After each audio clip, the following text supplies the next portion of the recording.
Hey guys, how's it going? It's Al. Week 14 on DraftKings. We're going to talk about the main slate and what we're going to do to build an NFL DFS tournament lineup for this weekend, just like we do every week. It's a first look exercise, no research, no projections are out or anything like that. We're just going to go through it, build a quarterback, double stack, bring back with a secondary stack to correlate this lineup, which is the proven, back-tested method on how to build tournament winning type lineups.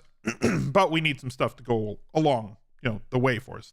What this style does do is it prevents you, or it doesn't prevent you. What this style does is it presents you with an opportunity to get more of your lineups when the thing happens. And the thing being your quarterback having over 30 DraftKings points on the week to overweight the top 1% in tournaments. And then that's where you want to get lucky. So you need to put yourself in a position and then have that one big catch happen at the end of a game. That one touchdown happen at the end of a game to take your lineup over the top and vault you in front of all the other lineups in front of you. So if you wanted to get access to our VIP Discord to surround yourself with a ton of our channel members and YouTube subscribers and Twitch subscribers and Discord subscribers, go to smizzle.tv/Discord. You can subscribe right there in the channel.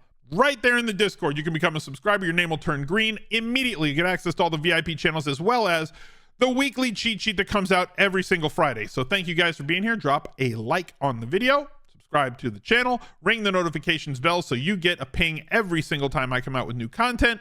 And let's go. He's a legend. The Week 14 Smiz Gang Listener League is posted. It's $10 3 max, but it is not available in the DraftKings lobby because there's absolutely no rake. It's the best tournament that exists on DraftKings.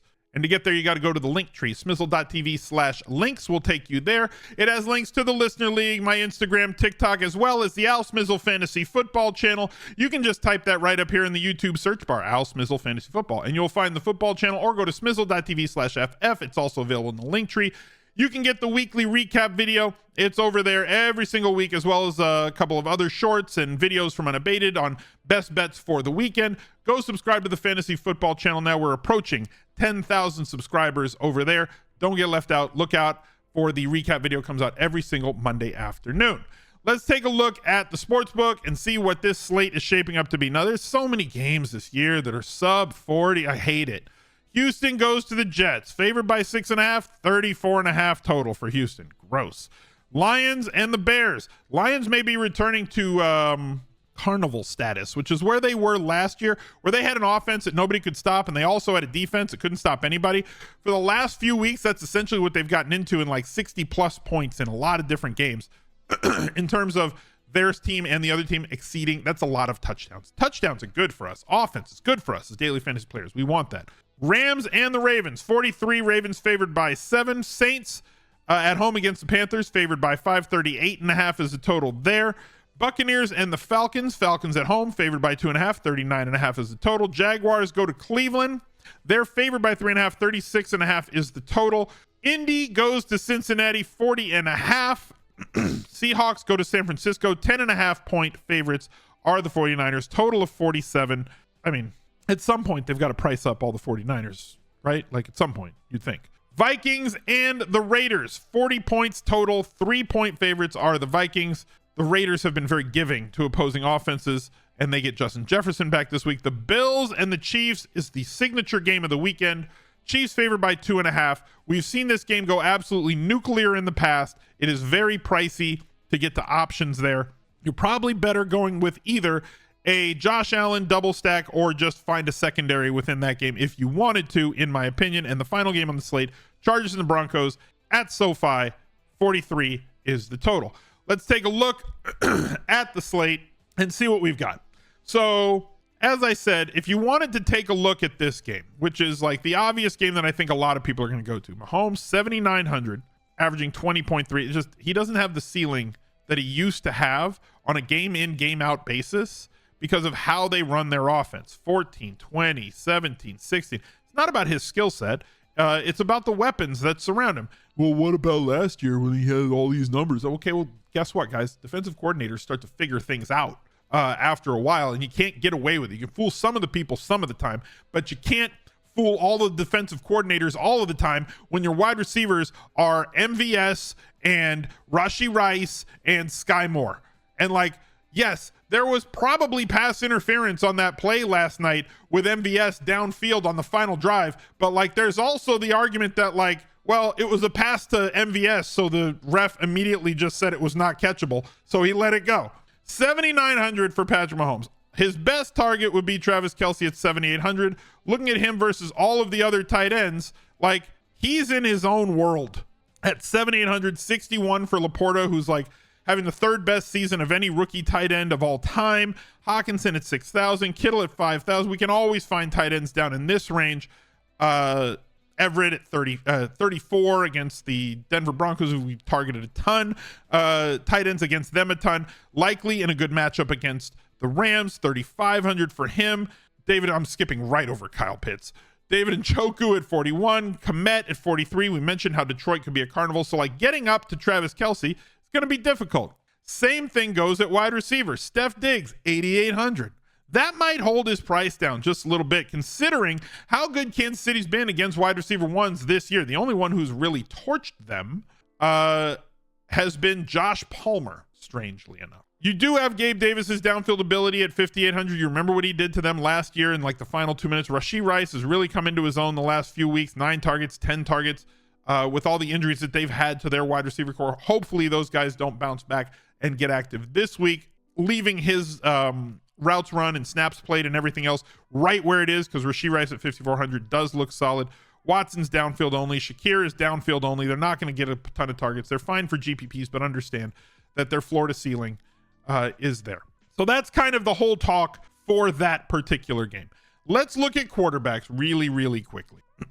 Mentioned Allen, mentioned Mahomes. I know that everybody wants to talk about them. CJ Stroud lost. Tank Dell does not have a very high total in this one. Loses one of his pass catchers, which means that Sauce Gardner is going to be locked up on Nico Collins in this game.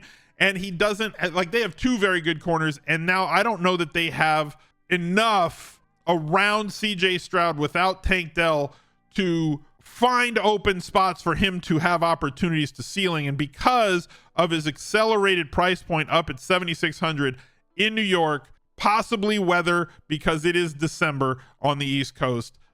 Scary kind of situation, at least from Monday's perspective for a first look. Justin Herbert didn't do much against New England. Nobody does much against New England recently, but New England doesn't do much either. They've held opponents to like sub 10 points for 3 straight games and lost every single one of those games. 2 straight games, 10 points, 6 points for this Chargers offense. The problem with Herbert isn't Herbert. The problem with Herbert is he doesn't have a team that can keep players healthy around him literally ever, and that kind of sucks for his ceiling because wide receivers certainly matter. Quentin Johnston is terrible, and he still caught like 4 balls against New England this week. That's how testament to how terrible a state New England is in right now. Justin Fields, though, I'm hoping that the Bears dial up something different than they dialed up last week against Minnesota when they had him throw 74 screen passes to the left and or the right side and then like 2 passes downfield. Can you run a better offense than bubble screen left, bubble screen right, 4 verts? That's the entire Bears offense right now, and it's terrible. I know you want to get the ball in the hands of DJ Moore, and they're doing a fantastic job of doing that, but you've got to layer these routes better to give Justin Fields more of an opportunity, especially against a defense like Detroit, who's going to try to get after him. Earlier this season, there was a game that he was not there. So, like, we'll see how they put up with this situation. The Lions, though, hopefully returning to carnival status. But Brock Purdy, the pizza man, 32.46 points. He's the betting favorite right now in terms of the MVP at minus 300. Jalen Hurts at minus 3,500. Leading the league in basically every single efficiency stat and metric for quarterbacks. Highest touchdown percentage, passer rating, QBR, all of it. He is top of the charts, completing a ton of passes, and we kind of know where the ball's going. And they have a team total right now of approximately 29 points. Far and away, some would say the odds-on favorite for the MVP right now. So, like, he is essentially got too many people that he can pass to. And when we look at Seattle, who gives up a ton to opposing running backs and opposing wide receivers, this looks like another possible nuclear situation. I believe that Christian McCaffrey is going to get the ball a ton. These two teams played against each other a couple weeks ago. It's not that Seattle couldn't stop Christian McCaffrey. It's that nobody can stop Christian McCaffrey. Even Philadelphia, who's an extremely strong team, specifically against running backs, allowed him 5.5 yards per carry. He still caught 3 balls. He still scored a touchdown. At 9,200, his price is not restrictive. Based on the matchup, his volume, this offense, the team total, and everything else, especially with as many other super low team totals as are around him, I think we got to play McCaffrey. I believe that he does get enough of the target market share to warrant playing along with Brock Purdy. He can have his 25-point game, and Brock Purdy can have his 30-point game or 25-plus point game way more often than most other guys because of his target market share. And then we can still find wide receivers to play, whether it's Brandon Ayuk at 6,900 or Deebo Samuel at 6,800. They're basically pricing them like it's a toss-up. DraftKings has given up. I don't know. Play whatever you want. So, like, Deebo coming off of a massive game, 22 points back against Seattle in week 12, 38 points, and he's like breaking metrics charts too in terms of like yards after the catch. He's at 9 point something, and nobody else is even close. I'm going to fill the flex with this spot. I'm going to fill it with Deebo Samuel. So there's our primary double stack. We've got to bring this back with somebody on the other side. And DK Metcalf just had his monstrous game. He has not had a lot of monster games with Geno because Geno's specialty is not throwing the ball downfield. He doesn't really do a great job on deep balls, doesn't have the elite arm strength or whatever to allow him to get that down the field. So we have this situation where he broke off a long touchdown for 73 yards, but it was a catch and run, and it was a catch and run on an interceptable ball. So like between two defenders, and they kind of hit each other, and DK just turned it upfield and ran. So this is an outlier-ish sort of game where the other ones of his catches were all short yardage sort of things, and 3 touchdowns, clearly a massive game. But JSN received 11 targets against Dallas as well. I think that the rookie is set for him to have himself a big game. We have seen the situation earlier this season where he was doing very well, and they went on record as saying, we've been trying to get him a touchdown. We schemed up plays where he was the primary guy to get a touchdown. We know that they will play to that narrative. And at 4,100, with the amount of routes run, snaps, and talent that he has, as well as earning those 11 targets last week, now they get San Francisco. 4,100 seems too cheap, at least in terms of tournament upside for my primary stack and bring back. Let's play like just a cheap defense. There we go. 2,400. Sure. Bears at home, possible weather. Goff does not play well outside. There you go. For all the narrative folks, this is your narrative driven lineup. So we have one running back. We've spent a lot of money. We need a secondary stack. We got to go for something, right? We got to find something somewhere. I don't know where it's going to be. We could maybe make something happen. We don't have to though, right?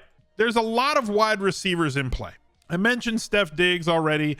Keenan Allen against Denver, he got a little banged up again. That he gets banged up, but like he's been outstanding. He's just been absolutely outstanding all season long. If you drafted a 3rd round wide receiver and it wasn't Keenan Allen, you're not having as good a year as if you would have drafted Keenan Allen in your best ball drafts. 8,600 is extremely expensive. Amon-Ra St. Brown, same sort of a deal. Pepperwood targets most weeks. Absolutely love him week in and week out. There's a lot of routes that we can go. Mike Evans had himself another game, touchdown for the 4th straight game, 5 in the last 4. But we got Cincinnati here. And Cincinnati's given up so many explosive plays. So many explosive plays this year, both on the ground and through the air. Nobody is getting targeted with the frequency that Michael Pittman has been getting targeted since Gardner Minshew took over at quarterback. He was getting targeted a bunch early in the season. They weren't super high value targets, much more high value targets now because A-Rich was taking a lot of the inside the 5 carries himself. Now that's not the case. Also, Jonathan Taylor being gone, and now Michael Pittman becomes their best option inside the 10-yard line. He hauled off and had a 30.5 point game following a 23.7 point game against Tampa Bay. And now they square off against an explosive play waiting to happen Cincinnati Bengals defense. And his price is elevated to just 7,300. Looks like a pretty solid spot to me. Where else can we go with this team? One, I think that we could find a running back if we wanted to. Alvin Kamara's at 8,200. If you wanted to go with him, I'm on board. I'm totally on board. I think that double stacking this game, secondary stacking this game is an option, considering Carolina, Alvin Kamara, and if you wanted to fill your tight end spot with Taysom Hill at 5,400, we know how exploitable Carolina is on the ground. Taysom Hill with 13 rush attempts against Detroit, 7 rush attempts against Atlanta, 11 rush attempts against Chicago, and 9 more against Indianapolis. Massive touchdown upside for him, as well as that similar touchdown upside for Alvin Kamara. By the time the weekend comes, I think that both are going to be extremely popular at their respective positions, but probably not in the same lineup as they kind of fight one another. Weird situation, too, in New Orleans, where every time Carr would take the field, the crowd was booing him, and every time Taysom Hill walked out, they would cheer him. So, like, the crowd is made up. They are completely fed up with Carr. I'm not going to secondary stack this lineup. I'm going to go a little bit different this week. You can if you want. I think that there are some one-off plays that we can attack. There are also ways that you could secondary stack it if you like. I think that the best priced running back from where I sit right now is Isaiah Pacheco. The volume that he's getting, not just on the ground, but also through the air. Buffalo has been susceptible to the ground game, home, favored, involved in the pass game, gets the goal line carries. Because they don't have that many options on the outside, Isaiah Pacheco has taken a larger role in the passing game more recently. 6,700 for him is far too cheap, leaving us with 3,500 average for our last 2 spots. I could get cute and try to correlate this and over correlate it, but I don't know that we have to, especially if you're playing smaller field stuff. Isaiah likely at 3,500 with the absence to Mark Andrews at tight end is a very clean spot in a good matchup against the Los Angeles Rams. And then at wide receiver, we need a 3,500 and down guy. This time of the season, it's not difficult to find them. If you wanted Jameson Williams going up against Chicago, I get it. I'm fine with it. But like, just understand that you're playing Mecole Hardman. Okay. I know that people want to play him. I know he looked really fast and did the Superman dive into the end zone, but you're not going to get any volume when you go that route. Same thing goes for Marvin Mims Jr. You're not going to get any volume when you go that route. So like, you're banking on one big play, but absolutely nothing else, as opposed to down in this range, Jonathan Mingo with 10, 6, 6, and 7 targets the last 4 weeks. Second half of the season, rookie wide receivers do tend to grow, do tend to take larger roles in their offense. Mingo not going to occupy the number 1 cornerback on the other side for any team. Thielen is going to be the guy that eats up that player. So Mingo, even though his feet look like they're on an ejector seat anytime he's near the sideline, they just kind of fly off the ground. He's getting more than enough usage, and the kid's got some juice with a 31-yard catch and a 24-yard catch the last 2 games. Gives you a little bit more of a ceiling and a higher floor with the volume. Not going to secondary stack this week. Breaking a few rules as well with the running back as a part of the secondary stack, but a Purdy double with Purdy, McCaffrey, Debo, bringing that back with Jackson Smith and Jigba. Isaiah Pacheco is a 5-box running back. Pittman, Mingo, and Isaiah likely at tight end. Thank you guys for watching. Look out for another video right there. He's a legend.